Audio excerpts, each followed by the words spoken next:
To my granddaughter, Sarah, I leave $1. Laughter erupted around the mahogany table. Sarah's cheeks burned as the attorney continued reading, listing millions in assets now belonging to her cousins. But 24 hours later, that single dollar coin would unlock a secret worth more than her entire family's inheritance combined. Sarah Bennett had always been the family disappointment. At 34, she was a divorced single mother, working 2 minimum wage jobs, morning shifts at a coffee shop and evening hours at a convenience store. Her 8-year-old daughter Emma suffered from severe asthma, requiring expensive medications Sarah could barely afford. The will reading took place in her late grandfather Elias Bennett's attorney's office, a sleek downtown Boston law firm that made Sarah acutely aware of her thrift store dress and scuffed shoes. Her cousins had arrived in luxury cars. Victor, the eldest, wore a suit that cost more than Sarah's monthly rent. Marcus checked his Rolex every few minutes, clearly annoyed at this formality. Claire scrolled through her phone, designer bag perched on her lap. Graham Pierce, the silver-haired attorney, had greeted each of them with professional courtesy. But Sarah noticed something in his eyes when he looked at her, not pity, but something else. Anticipation, perhaps? Let's begin, Graham said, opening the leather portfolio containing Elias Bennett's last will and testament. The reading proceeded exactly as Sarah had feared. Victor received the family's commercial real estate holdings worth over $4 million. Marcus inherited investment portfolios totaling $3.8 million. Claire got $2.5 million in liquid assets and the family's vacation properties. Then came Sarah's turn. And to my granddaughter, Sarah Bennett. Graham paused, his expression carefully neutral. I leave $1. The silence lasted exactly 3 seconds before Victor burst into laughter. Marcus joined in, his guffaws echoing off the wood-paneled walls. Claire didn't even try to hide her smirk. $1, Victor wheezed between laughs. That's perfect. That's absolutely perfect. Grandfather always did have a sense of humor, Marcus added, wiping his eyes. I guess that's what you get for dropping out of college and getting knocked up. Sarah's hands trembled in her lap. She wanted to defend herself, to explain that she'd left school to care for her dying mother, that her ex-husband had abandoned her when Emma's medical bills started piling up, but the words stuck in her throat. Graham cleared his throat sharply. If we could maintain some decorum. Oh, come on, Claire interrupted. Even you have to admit it's funny. Saint Elias, always preaching about family values, leaves his granddaughter lunch money. Graham's jaw tightened, but he continued. The dollar in question is a commemorative coin, minted in 1964. It's in this envelope. He slid a small manila envelope across the table to Sarah. Her fingers shook as she opened it. Inside was a single silver dollar, its surface worn smooth by time. On one edge, she could just make out her grandfather's initials engraved in tiny letters E.J.B. That's it? Victor asked, still chuckling. No note? No explanation? The will speaks for itself, Graham replied, his tone icy. As the meeting concluded and her cousins filed out still laughing, already making plans to celebrate their windfall, Sarah remained seated, staring at the coin in her palm. Miss Bennett, Graham said softly once they were alone. A moment, please. Sarah looked up, surprised to find his expression had completely changed. The professional mask was gone, replaced by something that looked almost like excitement. That coin, he said, leaning forward, it's more than it appears. It's a dollar, Sarah replied, her voice flat.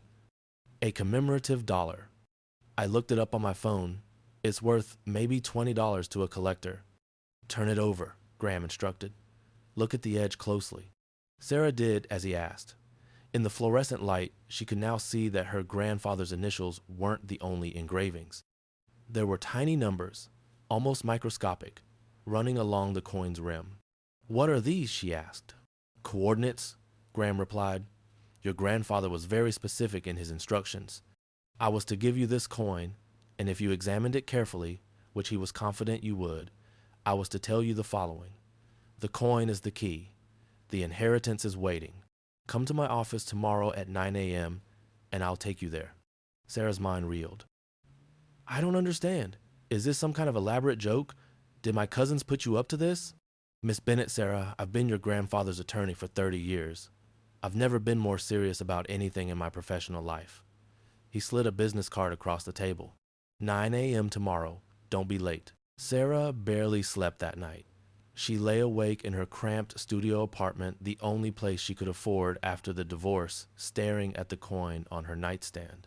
Emma had already fallen asleep in the bedroom Sarah had created by hanging curtains to partition off one corner of the studio. Her daughter's gentle snores were occasionally interrupted by the wheeze of her breathing, a sound that never failed to make Sarah's chest tighten with worry. What could her grandfather possibly have meant? Elias Bennett had been wealthy, certainly, but he'd also been eccentric. He'd made his fortune in green technology patents back in the 1980 seconds, then largely retreated from public life after Sarah's grandmother died. Sarah had loved him once, as a child. She remembered Saturday afternoons spent in his workshop, watching him tinker with solar panels and wind turbines. He'd been patient with her endless questions, never talking down to her despite her age. But after her mother's death and her own struggles, she'd grown distant from the family. The Bennetts had always valued success above all else, and Sarah, with her failed marriage and blue-collar jobs, was a living reminder that not everyone in the family lived up to the Bennett name. At 8:30 a.m., Sarah dropped Emma off at school, promising her daughter they'd go to the park that weekend if she had time off work. Emma's hopeful smile made Sarah's heart ache. When had "if I have time" become her standard response to her daughter's requests?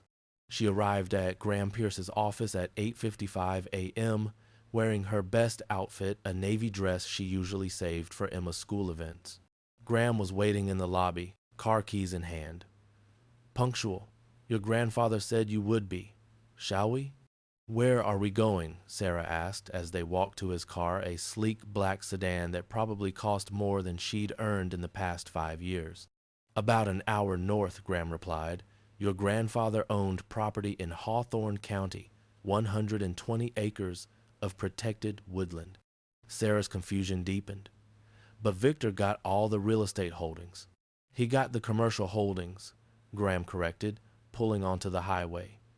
This property was held separately in a trust with very specific terms.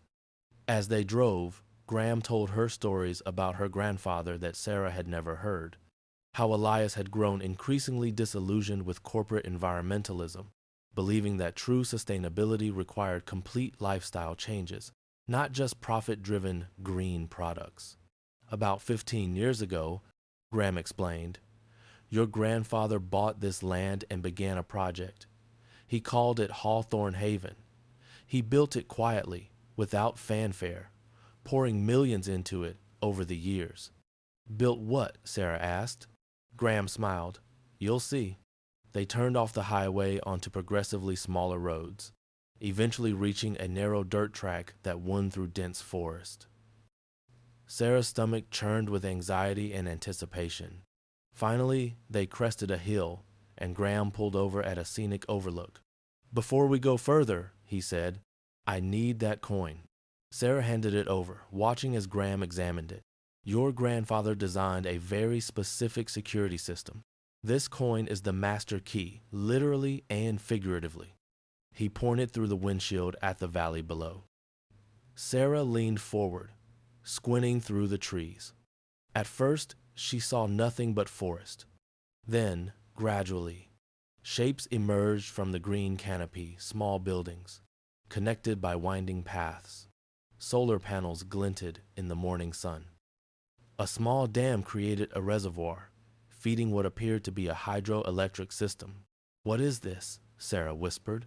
"This," Graham replied, "is your inheritance." The entrance to Hawthorne Haven was marked by a simple gate, elegant wrought iron, with the community's name arched across the top. Graham stopped the car and pressed the coin into a circular indentation beside a keypad. The gate swung open silently. "The coin is programmed into the security system," Graham explained. "There are only 2 in existence, the one you have and a backup in a safety deposit box. Your grandfather wanted to ensure only the right person could access this place." The road opened onto a circular clearing with a fountain at its center. Around the perimeter stood what appeared to be a community center and several smaller buildings. "And people, lots of people," They were working in garden plots, walking along paths, carrying supplies between buildings. As Graham's car came into view, they stopped what they were doing and turned toward them. Sarah's heart raced. "Do they know we're coming?" Graham nodded. "They've been waiting for you. For quite some time, actually." A woman in her early 60s approached as Sarah stepped out of the car. She had silver hair pulled back in a practical braid, and her weathered face broke into a warm smile. "Sarah Bennett," she said. "I'm Miriam Clay. We've been waiting to meet you." Sarah shook her hand, completely bewildered. "I'm sorry. I don't understand what's happening here. My grandfather left me $1, not whatever this is." "The dollar was the key," Miriam explained gently. "The trust couldn't be executed until you physically came here with it." Elias was very specific about that. A small crowd had gathered now, perhaps 30 people of various ages. They regarded Sarah with open curiosity and what seemed like genuine warmth. A man in his 30s, using forearm crutches, made his way forward.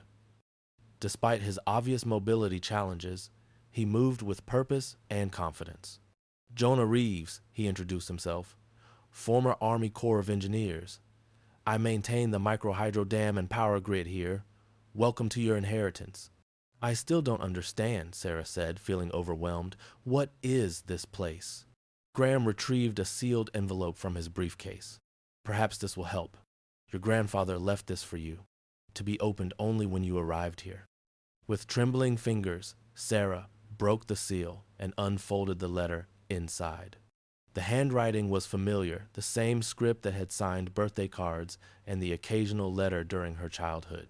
"My dearest Sarah, if you're reading this, then Graham has fulfilled his promise to bring you to Hawthorne Haven.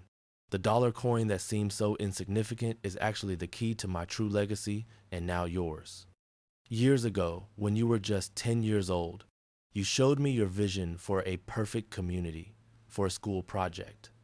Do you remember? Sustainable, cooperative, in harmony with nature. While others dismissed it as a child's fantasy, I saw the wisdom in it. Over the last 15 years, I've been quietly building that vision into reality." Hawthorne Haven is home to 60 microhomes, a community center, workshops, gardens, and a hydroelectric dam that provides clean power. More importantly, it's home to a community of extraordinary people who share your vision, though they don't yet know it was originally yours. I've left the bulk of my fortune to Victor and the others because they value only money. They'll spend it, invest it, hoard it, and ultimately, it will mean nothing. But to you, my true heir and spirit, I leave something far more precious, a living legacy and the means to expand it. The Hawthorne Haven Trust owns this land and provides for its basic operations. As trustee, you will have both the responsibility and the resources to guide its future. Why the secrecy? Why the cruel theater of the $1 inheritance? Because I've learned that true character reveals itself when people believe there's nothing to be gained. Your cousins would have pretended to share my vision if they knew what awaited. You alone have the heart to steward this community as it deserves. The trust includes a monthly stipend of $15,000 for the trustee you, as well as complete healthcare coverage for you and Emma, and an educational fund for her future. My legacy awaits its true heir. That has always been you, Sarah. With love and faith, Grandfather Elias. Sarah lowered the letter, tears streaming down her face. Around her, the community waited patiently, these strangers who somehow already believed in her. "There's more to show you," Miriam said gently. Unable to speak, Sarah simply nodded. The tour of Hawthorne Haven unfolded like a dream. 60 microhomes, each around 400 square feet, beautifully crafted with sustainable materials. Solar panels supplemented the hydroelectric power from the dam. Community gardens flourished in the late spring sunshine. Each resident contributes according to their skills, Miriam explained as they walked. "I was a war zone medic for 20 years, so I oversee our medical needs. Others teach, farm, build, or maintain our systems." "How long have you been here?" Sarah asked. 8 years, Miriam replied. I was one of the first. Elias found me when I was struggling with PTSD after my last deployment. This place healed me. Jonah nodded in agreement. Similar story for many of us. They approached the community center, a 2-story building with wide windows and a broad porch. Inside, Sarah found a large common room with a kitchen, dining area, and comfortable seating. Bookshelves lined one wall, and a bulletin board displayed community announcements and duty rosters. "We gather here for meals 3 times a week," Miriam said. "Otherwise, each home has its own kitchenette. The second floor has classrooms, a small medical station, and our communications center." "Communications?" Sarah asked. "Satellite internet, emergency radio systems, and a small server farm for our internal network," Jonah explained. A young woman with close-cropped hair and a camera slung over her shoulder approached. "You must be Sarah. I'm Zuri Okafor, environmental journalist. I've been documenting the wildlife restoration in the valley for a magazine feature." Sarah shook her hand. "So you don't live here?" "Just visiting for a few months, camping near the eastern boundary, studying the ecosystem. Your grandfather gave me permission before he passed." "Everyone, give Sarah some space," Miriam gently intervened, noting Sarah's overwhelmed expression. "She's had quite a day already." Graham stepped forward. "Perhaps we should show Sarah the dam control station. That's where the coin's second function comes into play." They left the community center and followed a path to the river, where a small dam created a reservoir upstream. The control station was a modest building of concrete and steel, humming with the sound of turbines. "This is where it gets interesting," Jonah said. He indicated a small, coin-shaped slot beside the main control panel. "Your dollar is the physical key to the administrative controls." Sarah withdrew the coin, examining it with new understanding. "And there's a digital code too?" "That's the brilliant part," Graham said. "Only Elias knew it, and he never shared it with anyone, not even me. He said his heir would know." "How would I possibly know a code he never told me?" Sarah asked. "He insisted you would," Graham replied. "He said it was something only the two of you shared." Sarah hesitated, then carefully inserted the coin into the slot. The panel illuminated, revealing a keypad and a prompt. "Enter passcode." She stared at it, mind racing. What code could her grandfather have expected her to know? Birthdays? Anniversaries? Then it came to her the day they'd spent researching sustainable communities for her school project. She'd been exactly 10 years and 43 days old. Her grandfather had teased her about being a decade and change. Slowly, she entered her birthdate, the 17th of October, 1999. The screen flashed green. "Access granted. Welcome, trustee." Jonah whistled low. He was right. You did know. The screen changed to display a system overview: power generation stats, water levels, security systems. In the corner, a notification blinked. "New trustee recognized. Secure files available." "What files?" Sarah asked. "The trust documents," Graham explained, scanning the list. "Everything you need to understand your role as trustee. Financial statements, resident agreements, expansion plans." "This is overwhelming," Sarah admitted. "Let's get you settled," Miriam suggested. "There's a trustee residence near the community center. You look like you could use some rest and time to process." The trustee residence turned out to be a cabin slightly larger than the microhomes, with a bedroom, office, kitchen, and comfortable living area. Large windows overlooked the community and the valley beyond. "Your grandfather stayed here when he visited," Miriam explained. "The fridge is stocked, and there are fresh linens on the bed." Left alone, Sarah wandered through the cabin, trailing her fingers over furniture her grandfather had used. On the desk in the office, she found framed photographs, one of herself as a child, sitting on Elias's lap, another of the valley before development began. She sank into the desk chair, emotionally exhausted. Her phone buzzed with a text from Emma's school, a reminder about pickup time. Reality came crashing back. She had a daughter. She had 2 jobs that expected her tomorrow. She had a life, small and struggling as it was, back in Boston. Could she really just stay here? Become the trustee of this place? But then she remembered the letter, the monthly stipend, health care for Emma, an educational fund.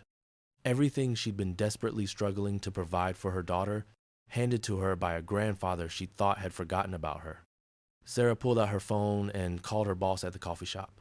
"Hey, it's Sarah. I need to talk to you about my shifts." The next 2 weeks passed in a blur of paperwork, revelations, and difficult decisions. Graham helped Sarah navigate the complex legal structure of the Hawthorne Haven Trust. She learned that her grandfather had created an intricate system designed to protect the community from external threats, corporate buyouts, legal challenges, even government seizure. The trust owned the land outright, but couldn't be sold without unanimous consent from all residents plus the trustee. The monthly operations were funded by a combination of renewable energy credits. They sold excess power back to the grid, sustainable agriculture sales, and a substantial endowment Elias had established. And then there was the trustee stipend. $15,000 per month, deposited into an account Graham had set up in her name. Sarah stared at her first payment, unable to comprehend the number. She'd been making barely $2,500 a month combined from both her jobs. "Is this real?" she asked Graham during one of their meetings. "Completely legal and sustainable," he assured her. "Your grandfather structured everything very carefully. The trust can support this community and your role in it indefinitely." Sarah made the decision on a Tuesday afternoon, sitting in the trustee cabin while Emma played in the community garden with Miriam's guidance. She would stay. She gave notice at both her jobs, broke her apartment lease, paying the penalty with money that no longer represented a crisis, and enrolled Emma in the small school system that served the rural area around Hawthorne Haven. Her daughter's reaction had been pure joy. "We get to live here, with the gardens and the nice people and the actual house?" "We do," Sarah confirmed, pulling Emma into a tight hug. "Is it because of Grandpa Elias?" Emma asked. "The one in the picture?" "Yes, honey. He left us something very special." Emma was quiet for a moment. "I wish I could have met him." "Me too," Sarah whispered. "Me too." The community welcomed them with open arms. Residents helped move their few belongings. It all fit in Graham's sedan, a stark reminder of how little they'd had. They threw a welcome dinner where Sarah officially met everyone properly. There was Marcus, a different Marcus than her cousin, who maintained the organic gardens. Elena, a former teacher, who ran the community school for the handful of children in residence. David, a carpenter who'd built most of the homes himself. Stephanie, a software engineer who designed the entire communications network. Each had a story. Each had found their way to Hawthorne Haven for different reasons, some escaping trauma, others seeking purpose, all building something meaningful together. And now Sarah was their trustee, their leader, their what? She still wasn't quite sure. "You don't have to have all the answers," Miriam told her one evening as they sat on the trustee cabin's porch watching the sunset.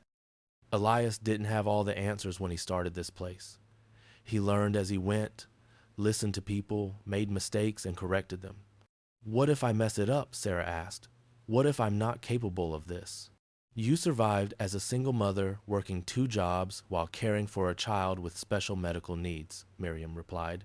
"You're more capable than you realize." 3 weeks after Sarah moved to Hawthorne Haven, she received an unexpected phone call. It was Victor. "Sarah," his voice was tight with barely controlled anger. "We need to talk." "About what?" Sarah asked, though she knew exactly what was coming.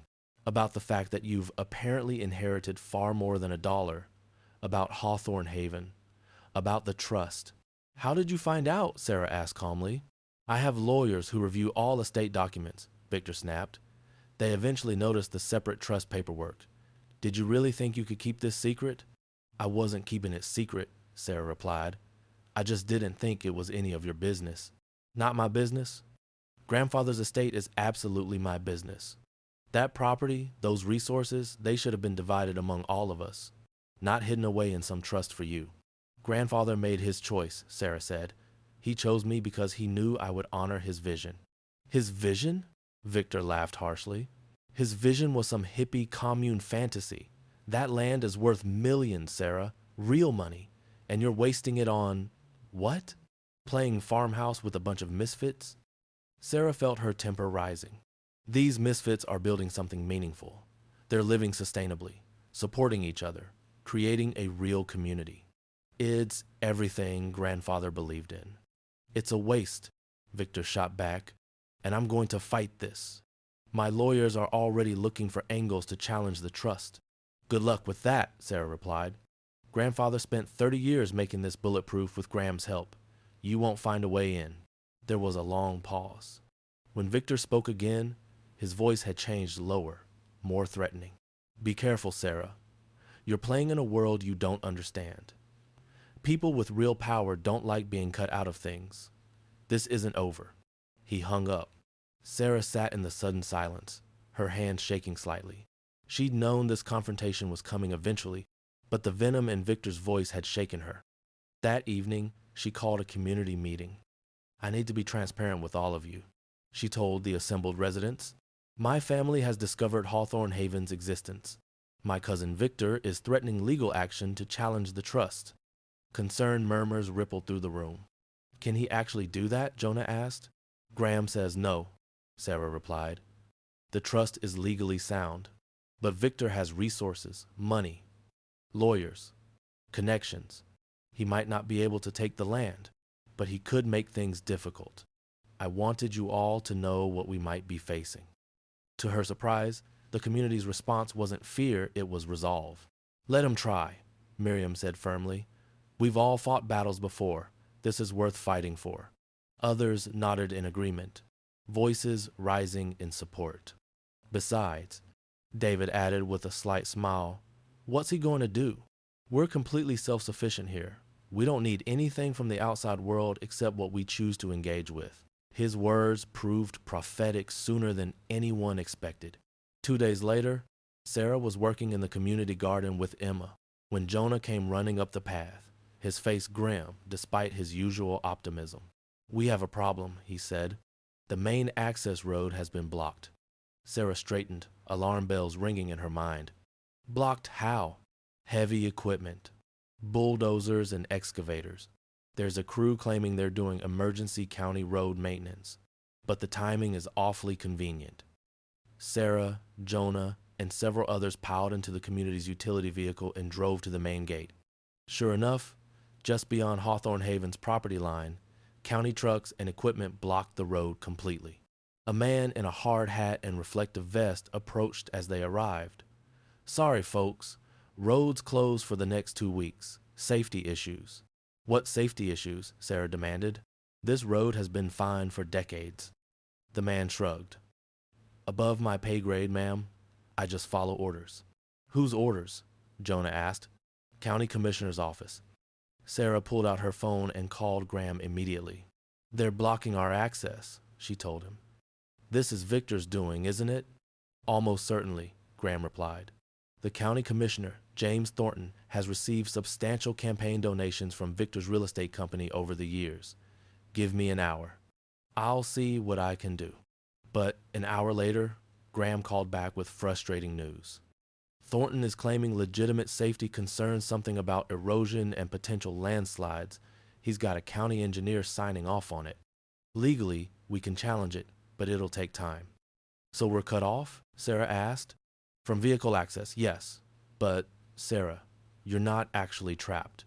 You have supplies, right? We're completely self-sufficient, Sarah confirmed. Water, power, food we produce, everything we need. This is inconvenient, but not actually threatening. Then my advice is to wait it out.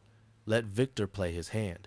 Meanwhile, I'll work on getting the blockade removed through proper legal channels. The 2-week road closure lasted 6 weeks. During that time, Sarah discovered something remarkable. The community didn't just survive, it thrived. Without easy access to the outside world, residents banded together more tightly. They organized work parties, shared meals, created entertainment for themselves. Emma's asthma actually improved in the clean air and low-stress environment. Sarah threw herself into her role as trustee, learning every aspect of the community's operations. She worked alongside residents in the gardens, helped Jonah maintain the power systems, assisted Elena with teaching the children, And slowly, she began to understand what her grandfather had been trying to show her. This wasn't about the money or the land. It was about proving that another way of living was possible, that communities could be sustainable, cooperative, and genuinely caring without sacrificing quality of life. The outside world, with its stress and competition and constant struggle for resources, seemed increasingly distant and unnecessary. When Victor's roadblock was finally removed, Graham had found a sympathetic judge who ruled the safety concerns were manufactured. Sarah almost felt disappointed. "We should go to town," Miriam suggested. "Remind ourselves that the outside world isn't all bad. Maybe do some shopping, have lunch somewhere fancy." Sarah agreed, taking Emma along for the trip.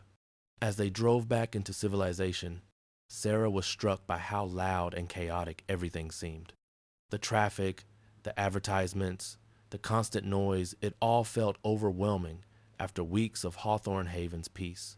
They stopped at a shopping mall so Emma could pick out some new clothes. She was growing fast. As they browsed, Sarah noticed people staring at their phones, barely interacting with each other. Couples sat in food court booths, scrolling silently. Parents ignored their children, absorbed in screens. "Mommy," Emma whispered, "why does everyone look so sad here?" Sarah realized her daughter was right. Despite the abundance, the stores full of goods, the restaurants offering every cuisine imaginable, people looked stressed, rushed, disconnected. "I think they've forgotten how to be happy," Sarah replied softly. On their way back to the car, Sarah passed a newspaper stand. The headline caught her eye. "Bennett family feud. Disinherited granddaughter claims sustainable community inheritance." Sarah bought the paper, her stomach sinking. The article was surprisingly detailed and surprisingly fair. It outlined the basics of the situation: Elias Bennett's unconventional will, the $1 inheritance that had seemed like a cruel joke, the revelation of Hawthorne Haven. But what caught Sarah's attention was the sidebar interview with Victor.